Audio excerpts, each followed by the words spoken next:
အားလုံးပဲမင်္ဂလာပါကျွန်တော်ဒီနေ့ရောက်နေရတော့ပြုံးလင်ကန်တော်ကြီးကပန်းပွဲတော်ဖွင့်ပွဲပဲဖြစ်ပါတယ်ပန်းပွဲတော်ကိုရောက်နေတာပေါ့နော်ပြုံးလင်ပန်းပွဲတော်ပါအဲ့တော့ယင်းနှစ်တရားနဲ့မတူတဲ့ဒီနှစ်ဘာတွေပြင်ဆင်ထားလဲဘလို့တွေပြောင်းလဲလာလဲဘာတွေလှလာလဲပေါ့နော်အဲ့ဒါကိုကျွန်တော်နဲ့အတူတူလိုက်ပြီးတော့ကြည့်လိုက်ပါဒါကတော့ကျွန်တော်တို့အဝင်ပေါ့နော်အဝင်မှာတော့ကျွန်တော်တို့ဒီဘက်မှာဒီအိုးလေးတွေနဲ့အလှဆင်ထားတာကိုစပြီးတွေ့ရမယ်အဲ့တော့ကျွန်တော်တို့ကဒီမြေအိုးလေးတွေကိုသွားတယ်လိုမျိုးပေါ့နော်ဂုံးလေးတွေလုပ်ပေးထားတယ်ဟိုဘက်မှာပေါ့နော်အလှဆင်ထားတယ်ဒီဘက်မှာဆိုလို့ရှိရင်တော့ကျွန်တော်တို့ဒီဟိုအသီးပုံစံမျိုးပေါ့နော်မျိုးလေးနဲ့လောက်ထားတယ်အဲ့ရှင်မှာပန်းလေးစိုက်ထားတယ်ပြီးရင်တော့သူ့ရဲ့ညာဘက်ရှမ်းမှာဝင်ချင်းညာဘက်ရှမ်းမှာဆိုလို့ရှိရင်တော့ပန်းခင်းလန်းကြီးလောက်ထားရပေါ့နော်ဒါပေမဲ့ဒီပေါ်မှာရှောက်ရတာတော့မဟုတ်ဘူးအလဲကောင်မှာလမ်းလေးလောက်ပေးထားတယ်အဲ့လမ်းလေးကနေပြီးတော့ဝင်ပြီးရှောက်ရမှာပဲဖြစ်ပါတယ်ပြီးပြီဆိုရင်တော့ကျွန်တော်တို့ရဲ့ဒီညာဘက်ရှမ်းမှာတော့အဲ့ဒီရဲ့ဒီဘက်ဘေးလေးမှာဆိုလို့ရှိရင်တော့လီလီဘန်းနေနဲ့အလှဆင်ထားတာပဲဖြစ်ပါတယ်မနစ်ကလည်းလီလီဘန်းလိုမျိုးတွေတော့ပါတယ်ဒါပေမဲ့ဒီနှစ်လောက်မလာဘူးပေါ့နော်မနစ်ကနဲ့စာရင်တော့ဒီနှစ်ကနည်းနည်းလေးတော့လှလာပြီပဲဖြစ်တယ်ပေါ့နော်ကျွန်တော်တို့3နှစ်လောက်ရှိပြီဗျာ3နှစ်လောက်အတွင်းမှာတော့ဒီနှစ်ကတော်တော်လေးကိုလှတယ်လို့ပြောရမယ်ဟိုးအရင်တော့ကတော့ဒီတက်လှတဲ့နှစ်တွေလည်းကျွန်တော်ကြုံခဲ့ဘူးပါတယ်လီပန်းတွေကိုသူတို့ကဒီလိုမျိုးဝင်ကဘာပုံစံမျိုးလုပ်ပြီးတော့စိုက်ပေးထားတယ်အတွင်းထဲမှာရှောက်လဲရတယ်တော်တော်လေးကိုလည်းမှုေးပါတယ်ကျွန်တော်မှုေးကြည့်တာပေါ့နော်ဒီဘက်မှာဒီလီပန်းဟိုတော့မှကျွန်တော်ဒီအယောင်လေးကပုံမှုေးရဗျာတလားဒီအရှိအယောင်လေးပေါ့နော်အဲ့အယောင်လေးကပုံမှုေးပါတယ်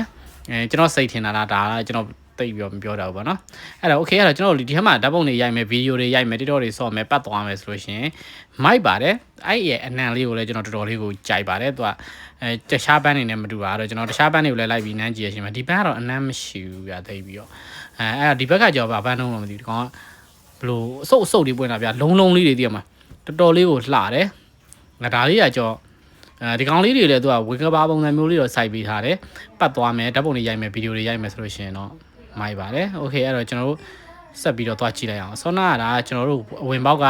လမ်းပဲဖြစ်ပါတယ်ဒီကောင်ကဆိုလို့ရှိရင်ကျွန်တော်တို့လမ်းလျှောက်မယ်တိတော့တွေပါရေးဆော့မယ်ဆိုလို့ရှိရင်တော့မိုက်ပါတယ်ခေါင်းဝင်ကြီးဝစ်ပြီးတော့ပတ်ပြေးလိုက်ရလို့ရှင်တော့တော်တော်လေးကိုလှမှာပေါ့နော်โอเคအဲ့တော့ဒီဘက်ရှမ်းမှာဆိုလို့ရှိရင်တော့ဒီဟာတော့ဝင်လို့တော့မရဘူးဒါကြိုးလေးတားပေးထားတယ်ဒါပေမဲ့သူကဒီလိုအဝိုင်းလေးတွေစိုက်ပေးထားပါတော့သူကဒီဒါတော့ကျွန်တော်တို့ပုံမှန်ရက်တွေမှာရှိတဲ့ဒီအပင်ကြီးတွေကြားထဲမှာဝိုင်းလေးစိုက်ပေးထားပါတော့အဲ့ဒါတော့ကျွန်တော်တို့ရှေ့ကိုဆက်ပြီးနည်းနည်းလေးသွားလိုက်ရအောင်အဲ့တော့ကျွန်တော်တို့ဒီဘက်ဘေးကိုရောက်ပြီဆိုလို့ရှိရင်အစောနာဒီအဝိုင်းလေးတွေပေါ့နော်အဲ့လိုမျိုးပန်းအဝိုင်းလေးတွေကိုသူကရောင်စုံပေါ့နော်ဟိုဘက်မှာဆိုလို့ရှိရင်ဒီဘက်မှာဆိုအဖြူအဝါအဲ့လိုမျိုးလေးပေါ့နော်စိုက်ပေးထားပဲဖြစ်ပါတယ်ဒီဘက်ဘေးလေးမှာလည်းလိုမျိုးလေးပေါ့နော်ဒါတော့ဒီနောက်ထပ်တစ်ခုတွေ့ရတဲ့အစောနာပန်းခင်းလန်းပုံစံမျိုးပဲဒါပေမဲ့ဒီဘက်မှာကျွန်တော်နောက်ထပ်ပန်းမတူတဲ့ပန်းမျိုးစားပေါ့နော်ဒါကြီးကလည်းကျွန်တော်တို့ဟိုဘက်ကိုရှေ့ကြီးရပေါ့နော်လိုမျိုးကြီးပေါ့နော်ဒီထဲမှာလမ်းပတ်6ကြီးပတ်ပြေးရတော်လေးကိုလှပါတယ်အဲ့ရဲ့ရှေ့ဒီဘက်လေးကိုနည်းနည်းလာပြီးဆိုရှင်တော့ဗါတယ်သူတို့ဘိုးကြော်မြခုံးမွေးဆိုလားပါဆိုလားအဲ့လိုခေါ်တာဒီပင်ပေါ့နော်ဒီဘက်ဒေတာအခေါ်ပေါ့နော်ဒီထဲမှာဆိုရှင်ဒါမျိုးလေးပေါ့နော်ဒါကိုလည်းဝင်ကဘာပုံစံမျိုးလေးစိုက်ပေးထားပေါ့နော်ဒီကောင်လေးတွေထဲမှာလည်းကျွန်တော်တို့ဓာတ်ပုံဗီဒီယိုရိုက်လို့ရပါတယ်နောက်ခံအစိမ်းအောင်နဲ့ရိုက်ရှင်တယ်ဆိုလို့ရှိရင်ပေါ့နော်အဲ့ဒါပြီးရင်တော့ကျွန်တော်တို့ရှေ့ကိုနည်းနည်းလေးဆက်လာတဲ့အချိန်မှာတော့ဒါဘာဘန်းတော့ကျွန်တော်တို့ကတော့ကန်နမာဘန်းလို့ခေါ်တာပဲဟုတ်မဟုတ်တော့မသိဘူးအဲ့လိုတော့မဟုတ်တော့ဘူးเนาะဒီလိုမျိုးဘန်းကင်းကိုလည်းထပ်ပြီးတော့တွေ့ရမှာပဲဖြစ်ပါတယ်ကျွန်တော်တို့မတွေ့ဘူးတဲ့ဘန်းကင်းတွေကတော့အများကြီးပေါ့နော်အဲ့တော့ကျွန်တော်ဒီကောင်ဆိုလို့ရှိရင်ကျွန်တော်တို့ဒီဘက်ဘေးကနေပြီးတော့ဒီအယောင်လေးပေါ့နော်ဘာယောင်ပြားလို့ဖျန်းလို့ပါတော့အဲ့ယောင်လေးဒီဘက်ဘေးအရှမ်းနေယူပြီးရိုက်မယ်ဆိုလို့ရှင်တော့ပို့ပြီးတော့လှပါတယ်ဟိုနောက်ကပြင်းဦးနေဆိုဆိုင်းပုတ်လေးကိုနောက်ခံထားပြီးတော့ပေါ့နော်အဲ့ဒါဆိုရင်တော့တော်တော်လေးကိုလှမှာဖြစ်ပါတယ်အခုဆိုရင်တော့ကျွန်တော်တို့ဒီကန်ရဲ့ဟိုဘက်ကန်းကိုကူးမှာပဲဖြစ်ပါတယ်အဲ့တော့ကျွန်တော်တို့ဒီဘက်နေလမ်းလျှောက်ပြီးတော့စကူးနေပြီပဲဖြစ်ပါတယ်โอเคအဲ့တော့ကျွန်တော်တို့ဒီဘက်ရှမ်းကိုစပြီးရောက်ပြီဆိုရင်မဲကျွန်တော်တို့ကဒီအဲ့ဘက်ရှမ်းကိုသွားတဲ့လမ်းလေးပေါ့နော်ဒီတစ်ခေါက်တွေ့ရတဲ့ဒီဘန်းတွေကတော့ဘာဘန်းတွေလဲမသိဘူးတော်တော်လေးကိုမိုက်တယ်ဒီကောင်ကြီးကကြော်တော့အဲ့လိုပြင်းလိုက်ကြီးပြစိုက်ထတာလှတာတော့တော်တော်လေးကိုလှတယ်ဘာဘန်းမျိုးစားမှမသိဘူးကျွန်တော်ကလည်းဘန်းတွေအကြောင်းအသိပြီးနားမလဲဘူးလှတာပဲသိရဆိုတော့ဒီကောင်လေးကိုတစ်ချက်ကြည့်လိုက်ပါအော်မိုက်တယ်သူကစ်မီနဲ့နည်းနည်းလေးဆင်တယ်သူ့ရဲ့ပုံစံဒါပေမဲ့တိတ်တော့မဆင်ပါဘူးလှတာတော့တော်တော်လေးကိုလှတယ်သူကဟိုဘက်ကိုကြည့်လိုက်ရင်သူကအဲ့လိုမျိုးကွင်းပြင်ကြီးပုံစံမျိုးပေါ့နော်အဲ့ဒါကိုကျွန်တော်တို့ဒီဘက်ရှမ်းကနေယူပြီးတော့ရိုက်လို့တော့ရတယ်ဒီဘက်ကဆွမ်းနာကျွန်တော်ရိုက်တဲ့နေရာတော့ဒီဘန်းကင်းကိုနောက်ခံထားရိုက်လို့မလာဘူးပေါ့နော်ဒီဘက်ဘေးရှမ်းကနေယူပြီးတော့ရိုက်မယ်ဆိုလို့ရှင်တော့ကျွန်တော်တို့အဲ့ဘန်းကင်းကြီးကိုတခင်းယူလုံးကြီးနောက်ထဲကိုပါမှာပေါ့နော်အဲ့ဒါပြီးပြီဆိုလို့ရှင်တော့ကျွန်တော်တို့ဒီဘက်က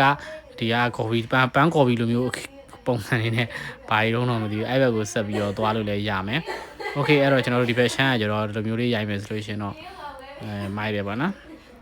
ဒါကတော့ဆောနာကျွန်တော်တို့ဘက်ကိုဆက်ပြီးလမ်းလျှောက်လာတဲ့အချိန်ပဲဖြစ်ပါတယ်ဒီကလည်းနောက်ထပ်ပန်းမျိုးစားတွေပဲပေါ့နော်ဟိုဘက်ကမျိုးစားရင်းနဲ့တော့မတူဘူးပေါ့နော်ဒီဘက်ကလည်းဒီလိုမျိုးကွင်းပြင်ထပ်ပြီးတော့ရှိပါတယ်ဒီနှစ်မှာပန်းကိုအဓိကထားပြီးတော်တော်လေးကိုလှုပ်ထတာလေးကိုတွေ့ရတယ်ပေါ့နော်မစိုးတော့မစိုးပါဘူးဝင်ကြီးကတော့ပေးရတာနဲ့ဒီနှစ်ကတော့တန်းတယ်အဲ့လိုပြောရမယ်ပေါ့နော်ဒီဘက်မှာတော့နေကြလေးထပ်ဆိုင်ထားတယ်ဒါဒီနေကြလေးရာဆိုလို့ရှိရင်လည်းနေကြအစ်စ်တွေပေါ့နော်အခုကျွန်တော်ပြခဲ့တဲ့အထဲမှာအတူတူမှပါဘူးအကုန်လုံးကပန်းအစ်စ်တွေကြီးပဲသုံးထားပေါ့နော်လုံးဝသဘာဝဆန်ဆန်လေးစိုက်ထားတယ်ဒီကောင်ဆိုလို့ရှိရင်တော့ကျွန်တော်နေကြပန်းတွေစိုက်တာပေါ့နော်ဒီကကျွန်တော်တို့လူအတွင်းနဲ့ဝင်ပြီးတော့ဒီကင်မရာမန်ကအပြင်ကနေပြီးတော့ရိုက်မယ်ဆိုလို့ရှိရင်တော်တော်လေးဟိုနေကြကြိုက်တဲ့သူတွေအတွက်တော့လှပတဲ့ဓာတ်ပုံလေးတွေထွက်လာမှာပဲဖြစ်ပါတယ်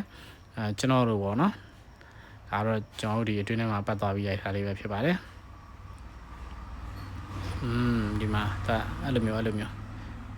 โอเคရပြီဆိုရင်တော့ဒီမှာမဖြစ်မနေကန်တော်ကြီးရဲ့ပြောရလို့ရှင် logo လို့တောင်ပြောရမယ်မေဘယ်ပင်ကြီးပေါ့နော်ဒီမေဘယ်ပင်ကြီးကိုနောက်ခံထားပြီးတော့ဓာတ်ပုံတွေဗီဒီယိုတွေရိုက်ကြမယ်ဆိုလို့ရှင်တော့လုံးဝဟို share perfect ဖြစ်ပါတယ်ဒါကတော့ဒီပြင်ဦးလွင်ရဲ့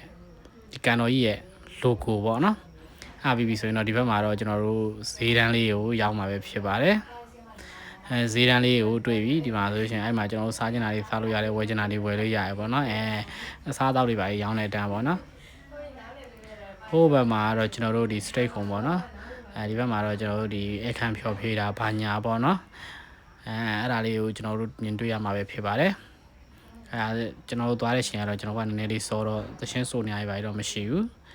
အားပြီးပြီဆိုရှင်တော့ဒီဘက်မှာတော့အပြန်ကျွန်တော်တို့ပြန်လာပြီပဲဖြစ်ပါတယ်တချို့ကဒီလိုမျိုးအိမ်ကနေဖြာလေးတွေယူလာကြတယ်အဲ့လိုတစ်ပင်အောင်လေးတွေမှာထိုင်ပြီးတော့မိသားစု